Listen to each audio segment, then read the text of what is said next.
राज्यातील 29 महानगरपालिकांसाठी उद्या मतदान 15,000हून अधिक उमेदवार रिंगणात। मतदानासाठी साहित्य घेऊन जाण्यासाठी कर्मचारी साहित्य केंद्रावर 16 जानेवारीला निकाल लागणार। राज्यात भाजपची तर मुंबईत ठाकरे बंधूंची प्रतिष्ठा पणाला। 227 प्रभागातून सर्वाधिक 1700 उमेदवार रिंगणात। इचलकरंजी आणि जालन्यात पहिल्यांदाच लोकशाहीचा उत्सव। 65 जागांसाठी मतदान होणार।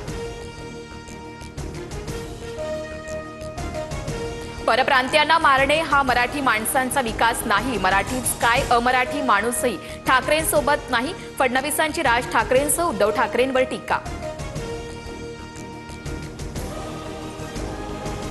ईव्हीएमला पाडू मशीन जोडण्यात येणार। मतदानावेळी मतदाराला मोठ्या डिस्प्लेवर माहिती दाखवणं हा मुख्य उद्देश। मात्र पाडू मशीन मुंबईत कुठेही सरसकट वापरलं जाणार नाही। निवडणूक आयोगाकडून स्पष्ट।